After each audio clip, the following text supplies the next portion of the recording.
Maksudnya rumah yang dia baju yang katanya informasi bahwa rumahnya yang kata ditempati oleh beberapa penghuni keluarga miskin. Namun sampai orangnya karena pernah ada alokasikan bantuan oleh pihak manapun.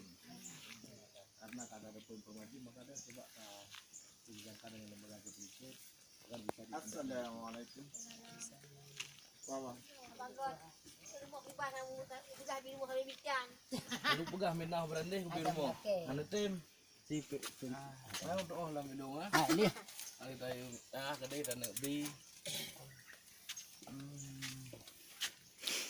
Kanya na tu cara bedah lagi ada fish. Yang apa mana je? Mana je? Oh, sor. Oh, orang dah duri, dah uya bubunya dah uya. Tahu kan durilau? Ya, iluan dah dong ya, terang itu. Alah aku nak ono. Dia lebih hari manggola dia berani je.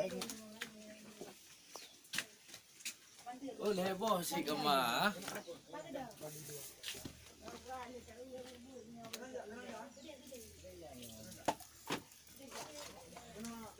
Hanai bigah hero na.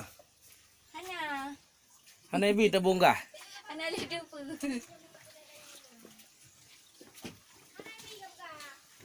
Kau kalau tabi tabunggah sebab yo hana tabunggah. Ikan bibi ikan. Nya pada hana bibi di pasonan dah bunga ga pada bibi hana le pajugro ce bari kan. Oh, benar datang cik bari na. Aku nya pada. Alhamdulillah.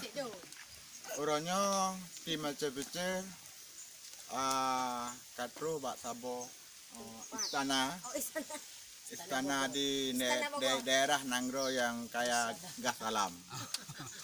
Jadi nyobain kondisi rumah pada mana Min? Yang tu nanti sabot tu, dekat leng kali kawin. Ya. Jadi Sabot tu yang kawinnya yang kecil yang sakitnya. berakan punah yang di Nelake Pak pemerintah kampung ataupun Pak pihak-pihak yang terkait dengan modern. Siapa yang betul bah di rumah? Siapa nak berkasi ya betul mentang nama lega ke hana sinyo. Di bukan hana rumah, hana Lampung bukan. Betul di rumah. Sisi Kailah tiga naruh ya betul. Bisi nak kerja? Nah, siapa? Untuk nama lega yang kali hulikun. Tapi betul, dah bukan hadi rumah, Tapi agak-agak. hasil je. Mana? Bukan nak kom. Jadi nak kiban rasa kecewa atau kiban? Kau hana, kalau kita beda mana-mana. Oh, hanai bi kak hana. Hana ibi, kak hana. Harapan Anak tu kita yang kai bil tu gak beha. harapan drone Pak pemerintah Aceh orangnya apa? Rumah. Angkai rumah tu boleh nak pada dua tanya pada Tuhan. Tabonggah ni kunju pada bangku dah sampai dengan tabonggah. Ada hotel jujur tengok tu. Kalau tak beda kat ya kabulut. Biasa hilang mesti kabulut rumah kada beda. Uminya menyewat tetro masa hujan. Jadi payah bedah dengan malam ya cok ember ya dun karena tiris. Dia nak ianya.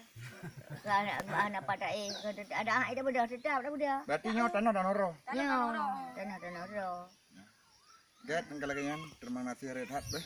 Kamu akan memperjuangkan atau berundor melakukan dan berdoa mentah. Yang kamu perjuangkannya butuh saya. Apa yang berdoa?